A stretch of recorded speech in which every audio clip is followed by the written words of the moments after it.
y'all, welcome back to my channel. If you're a new subscriber, let me know in the comment section down below how you found me. If you're a returning subscriber, thank you for tuning back in to see my face.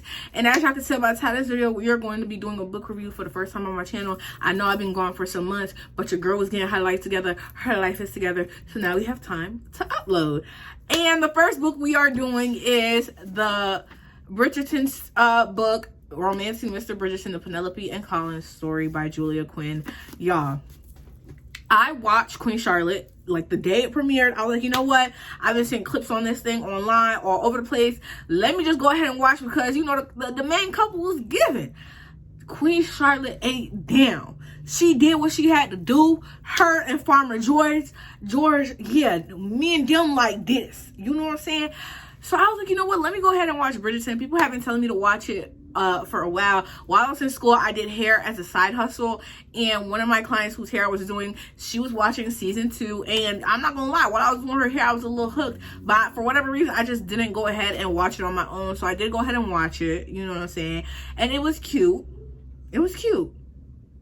But Queen Charlotte ate them up. I'm sorry to say so. I'm so sorry about it. Queen Charlotte ate the Duke and Daphne and K. Anthony up. I'm so sorry about it. So I was like, you know what? Season 3, like some of like the promotion have been popping up on my timeline, and it's the Penelope and Colin story. And I'm impatient, y'all.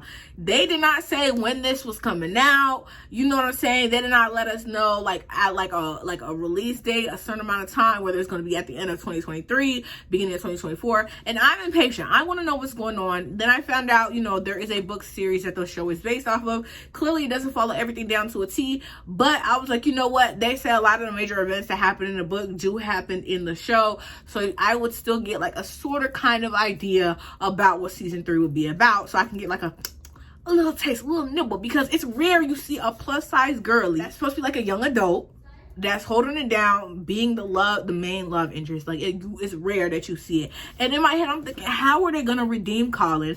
Because I'm sorry, he been acting like a dingus to Penelope the past 2 seasons, telling his friends he ain't never gonna want to marry her, none of that. And come to find out in this book, he don't say it to friends, but he says it to his brothers because his mom is pestering him about getting with Penelope, because his mom was like, y'all seem like the perfect match to me. Okay, I'm thinking, you know, the way people are hyping this book up on Twitter and TikTok, I'm thinking, yeah, this book about to eat down. My girl's gonna get what she deserves, all that. I give this book a 3 out of 10. A 3 out of 10.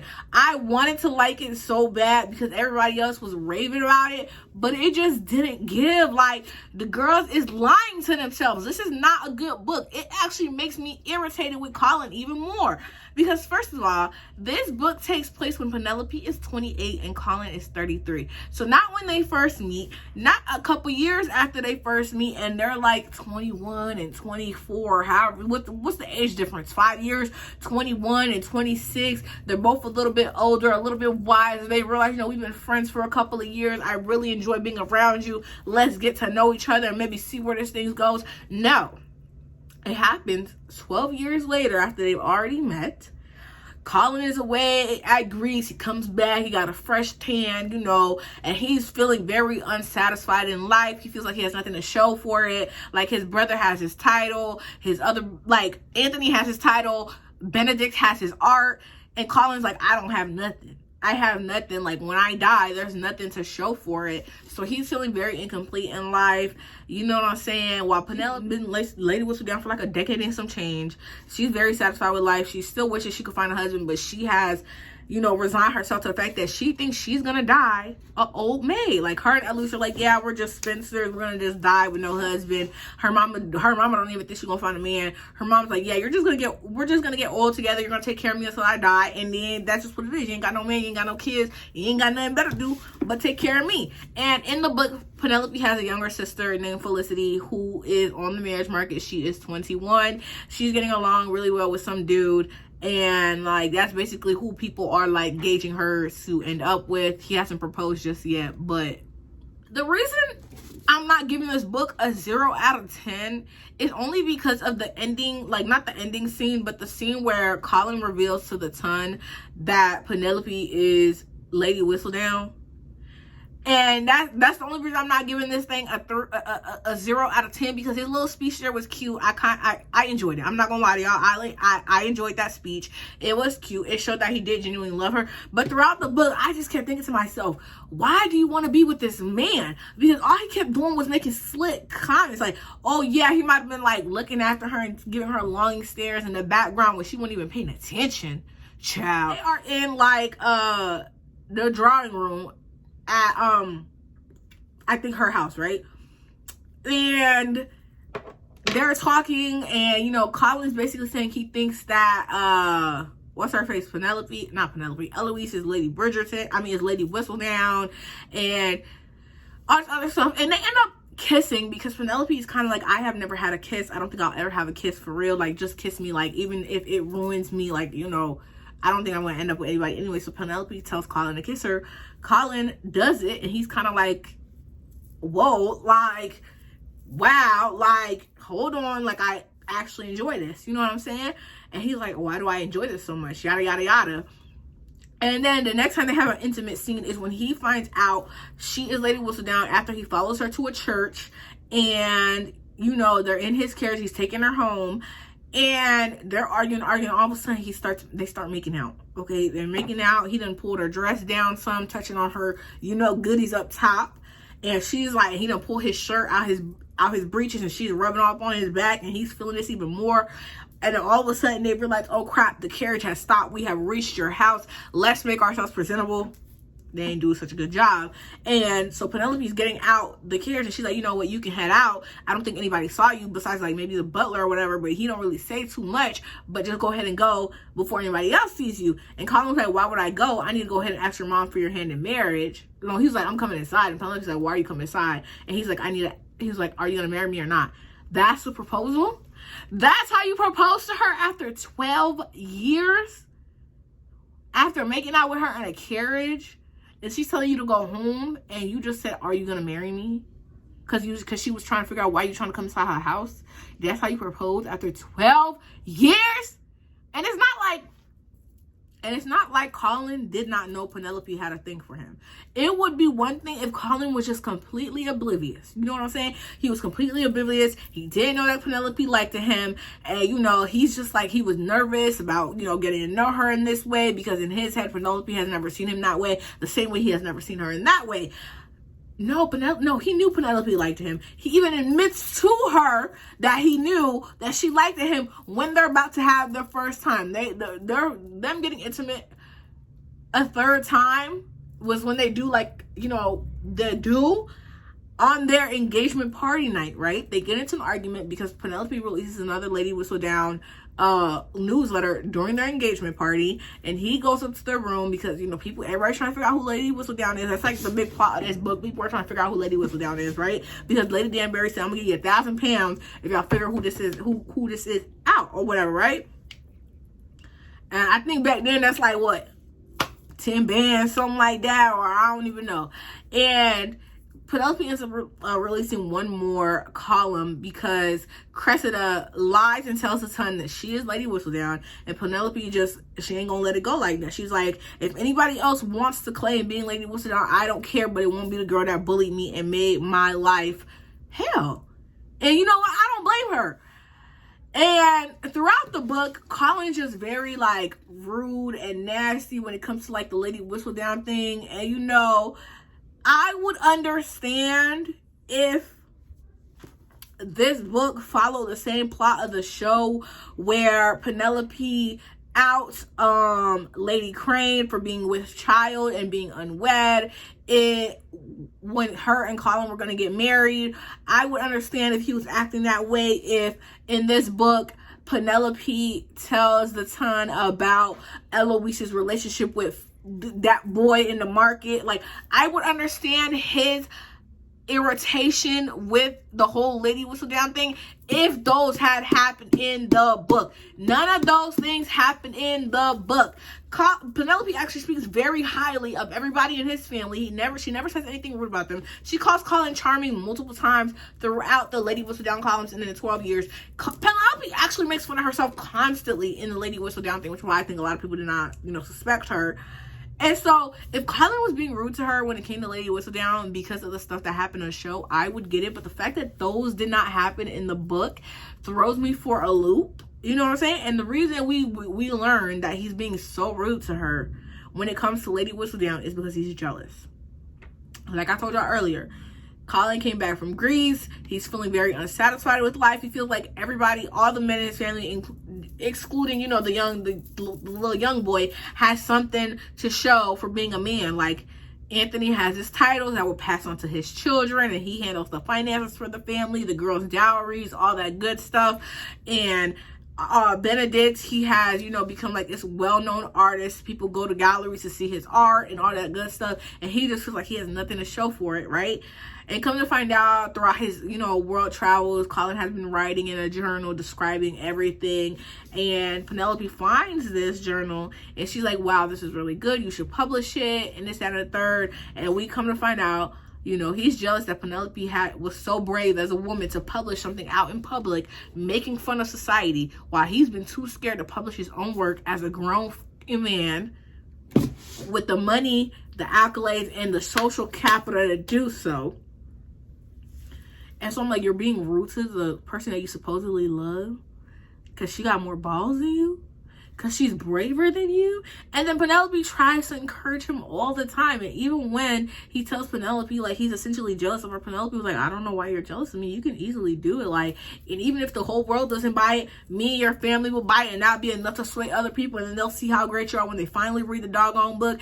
Like, and Penelope was just so sweet throughout this book. I just could not stand it. There was no groveling. There was no nothing. I'm expecting, like, Penelope to have another suitor. Colin realizes his feelings once he realizes Penelope is no longer available to him, and then he steps up. That's not what happened. But I need that to happen in the show, because if season 3 is like this book, y'all gonna piss me off. Y'all gonna piss me off. I'm so irritated. And it's like, it's not even just him waiting 12 years to actually finally get with this girl. It's the slick comments he says to himself, like in his head, and he says out loud to her, right? The night of their engagement party, they're about to have sex for the first time. You know, it's a big no-no because they're not married, but they don't really care. They're about to have sex, and he literally, while she's laying down butt naked, and he's like laying next to her, just looking at her body and this, that, and the third, he literally said out loud, oh, I never would have thought of doing this way, or something like that, right? And no, let me read it specifically what it says, y'all. Okay, I found it. He says he was kneeling on the bed beside her, still fully clothed, gazing down at her with a sense of pride, of desire, of ownership. I never dreamed you would look like this, he whispered, moving his hand until his palm was slightly grazing her nipple. I never dreamed I would want you this way. You're about to have sex with a woman, and the thing that comes out is, I never would have dreamed of you. I never dreamed of you this way. I never dreamed I would want you this way. And Penelope literally, like, has a visceral reaction. Maybe I'm exaggerating a little bit. It says, Penelope sucked in her breath as a spasm of sensation shot through her, but something in his words was unsettling. So a visceral reaction. She was unsettled. And he notices, and he's like, what? What is it? He's like, what is it? What is wrong? She's like, nothing, she started to say, then checked herself. She said their marriage ought to be based on honesty, and she said neither of them a service. She did neither of them a service by withholding her true feelings. What did you think I would look like? She asked quietly. So she's saying, what did you imagine my body would look like? He just stared at her, clearly confused by her question. You said you never dreamed I would look this way, she explained. What did you think I would look like? He says, I don't know. Until the last few weeks, honestly, I don't think I thought about it. In the 12 years y'all have been together, you have never thought of this woman this way. And then all of a sudden, you come back from Greece, my girl's a little bit slimmer. She got a little bit, more confidence, because she's just resigned to herself to the fact that, she ain't never gonna have, like, society just is not really particularly fond of her. So she's been a little bit more outspoken, and that's when all of a sudden you start liking that girl. And then instead of saying, oh, you look so beautiful, like, he tells her she looks beautiful. But I feel like that's just something you don't say to your partner. I never thought of you this way. I never dreamed I would want you this way. After y'all had an instance where you literally told your brothers, I would never marry this girl. You literally said you would never marry her. And she overheard and literally was like, who said I wanted to marry you? Like, who gave you that impression? Even though she did like Colin. She was kind of like, I never told you I wanted to be with you, none of that. And so she was putting on a brave face. And she was kind of like, I never said I wanted your brother. I never said I wanted you. I never said I wanted any of y'all. And, you know, Anthony ends up escorting her home. And then when the whole situation happens, they never talk about it. They act like it just did not happen. Now look at you. Jealous because she got more money than you. She do way more than you. Like, she got something to her name, whether the world knew it or not. It was something her legacy would live on forever. Like, he just gave me, like, I'm ungrateful. I don't appreciate what I have. Like, and it just pissed me off so bad because why would you say that? Like, why would you say that when y'all are about to get intimate? What would possess you to say that? I was just so irritated, y'all. I expected so much more. Like, and everybody's going crazy over, like, the sexual scenes. And, like, they're cute or whatever. But, like, not for y'all to be raving about this book like this. Absolutely not. Like, she had been in love with this man for 12 years. He never paid her no mind. Went out of his way to say he would never marry her. And when he finally starts liking her after 12 long years, you're saying slick stuff. You're jealous of her. Like, you're irritating. Like, the only redeeming part is at the end. It's when he's kind of like, you know, I'm going to tell the ton that you're Lady Whistledown. And she's kind of like, no. And she was like, you know, I really don't care if I get outcasted, but me and you are married now. And I don't want your career as a future writer to be, you know, upheaval. Your dream to be upheaval from my secret, right? Which is really nice of her. And he redeemed himself by saying, I really don't care about that. Like, you're my new dream. I wouldn't even have known I wanted to publish or write or do anything of the sort if it wasn't for you encouraging me, being there to like make me realize, right? That's when he starts to redeem himself, right? And then he says, right, when she's kind of like, and they're at the balcony at the Duke's house, right, and they're getting ready to tell the world, and, you know, it's a bit before they walk out. He said he leaned down until his nose touched hers. I want everyone to know how proud I am of you. By the time I'm through, there won't be a single person in London who doesn't recognize how clever you are. He said, and this is what I'm saying, even when he's giving a speech about how amazing she is, he's saying stuff that annoys me. He's like, I know that many of you were surprised when I asked Penelope Featherington to be my wife. I was surprised myself.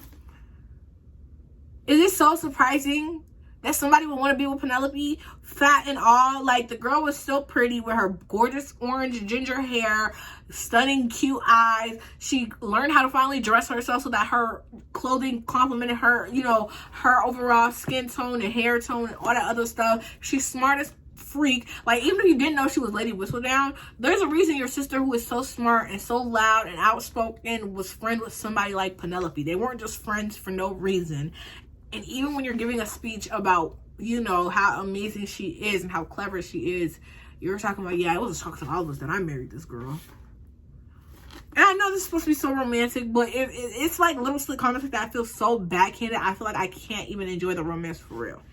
He makes it up by saying, I wasn't surprised that I had fallen in love with her, he said pointedly, giving the crowd a look that dared them to comment, but rather that it had taken so long. Like, that is beautiful. That is beautiful. Like, if he had made comments like that throughout the book, I would have no issues with him being like, you know, I'm an idiot for taking this long to realize what was in front of me. But for you to be making backhanded comments, like, I never even looked at you this way, like, girl, I didn't even know this was gonna happen, like, you ain't never even crossed my mind. Like, that's how insignificant you are up until the moment I thought of, like, He says, I've known her for so many years, you see, he continued, his voice softening, and somehow I'd never taken the time to look inside to see how beautiful, brilliant, witty, the beautiful, brilliant, witty woman she'd become. I'm skipping some parts as I'm reading, y'all. Therefore, Colin said, with all of you here as my witnesses, I would like to say, Penelope, he turned to her, I love you, I adore you, I worship the ground you walk on. He turned back to the crowd, lifted his glass, and said, to my wife. That is gorgeous. That is beautiful. That makes me want to root for you. That makes me want to wish you were my fictional boyfriend, if that is how he was acting throughout the book. That's not how he acts throughout the book. Like, and even like with like in the show, I don't know if it happened in the book, but Daphne and Simon, I burned for you. Kate and Anthony, you vex me, or whatever the heck they were talking about. And then Queen Charlotte saying she will stand between the heavens and the earth to be with King or Farmer George, whatever you want to call this man, and him saying he has loved her since the moment she tried to go over that wall when they first met. That is how you proclaim love. Saying I worship the ground you walk on, that is how you proclaim your love for the woman you are married to. But saying slick comments up until y'all marriage irritated the ever-loving soul out of me, that this book just did not do it for me. Like, I pray to God season 3 is not like this. Shonda, when it comes to Shonda Rhimes and writing a good story between somebody, she gonna make it work. You know, she love her a good swirl, but she gonna make sure all her characters got that love story that makes the girl swoon. So I pray that season 3 gives that. You know what I'm saying? Have all the cutely, like, the, you know, the little carriage scene, the, you know, their first time scene without that comment, and you're good. Have the I worship the ground you walk on, I adore you, you're witty, you're beautiful, you're smart, you're clever. Have all of that without her having to lose, like, 2 stones. I don't even know how much that is in pounds. And not with her waiting 12 years to get with this man. I swear to God, if there's a time jump, I'm gonna lose my mind. I don't think that there is, because I saw Hyacinth in the casting like promo things, and she looked about the same, like it was the same actress. So I'm assuming they're not doing a time jump or anything. And when they talked about Kate and Anthony's honeymoon, so I'm assuming there's not a time jump, because in continuation with the Queen Charlotte story, we know that Anthony and Kate are coming back from their honeymoon and all that good stuff. So I pray to God that's just what it is and what it ain't, because this book, absolutely not. Shout out to the girls that love this. If this is for you, you know what I'm saying? It's one thing to have unrequited love, and then the person who it was unrequited by, like, gets their crap together and realizes what they're missing in front of them, but to make slick comments throughout it, like, sure, you should be groveling on your feet. Like, Penelope did not give this man as hard of a time as she needed to. She should have had this man begging to lick her toes, but she literally was like, oh, he likes me? Oh, he kissed me? Like, that's my man now. Girl, you better make this man beg and work for it. Stop playing with yourself. You're playing yourself. Oh my goodness. And no, I will not be reading any other books, because this disappointed me so bad. I don't even want to read the other books. Like, I'm not even interested. Like, if I'm going to read a series, I want the books to captivate me so much that I want to buy the entire series. This did not do that. I feel like if I read the book, it's going to disappoint the show for me. The only thing that I feel like I would want to read about is the fact that Edwina in the Kate and Anthony story was actually rooting for Kate and Anthony because she did not want to marry Anthony. She saw that her sister was in love with this man. That's the only thing that made me want to read that book. But even then, this was such a disappointment and letdown. Julia Quinn is a beautiful writer. I feel like I was watching the whole thing unfold in front of my eyes, but like when I read something, I can always see it happening in front of me like a movie screen. Like, I fall into these worlds, which is why I love reading so much. She writes beautifully. You know, she makes you feel like you're there. She just wrote Colin so poorly in this. Like, I'm just not rooting for him. I pray that I root for him in season 3, but as of right now, I'm anti-Team Colin. Give Penelope somebody better, please. And thank you. All right, y'all. To wrap this up, I'm not going to be rude and actually give the book a 3 out of 10. I will give it a 5 out of 10. The character, Penelope, she was so sweet. She was so nice. You know what I'm saying? I like how the story was written. I don't care for the romance aspect. The story was written well. I like how we got the reveal. But overall, because it's supposed to be a romance novel, it was so lackluster to me. I was not rooting for the couple. I literally had to put it down at one point for like a week and step away from it because I was just so irritated with how the story was going. I just wish Penelope got fought for more. Like, I wish he did more to win her over, and it wasn't just, oh, I've liked you for 12 years and now you finally see me and we're together. Like, absolutely not. But let me know in the comment section. If you read the book, let me know in the comment section down below how you felt about it, what you would give it on a scale of 1 to 10. 10 being the best thing you ever read, 1 being like, I don't even know what this hot garbage is. Please be respectful in the comments because I do delete them if they're rude and disrespectful. If there is a book you would like me to read, please let me know. Let y'all know though, I am one woman. I have my big girl job now, but I ain't rich, so please be mindful. The book that I'm reading now is called The Inheritance Game. Somebody said it made them cry. I want to cry, so that's why I bought it. And so we'll see how this one goes before I purchase the other ones in the series. I also read Twisted Lies by Anna Hung. I think that's how you say her last name.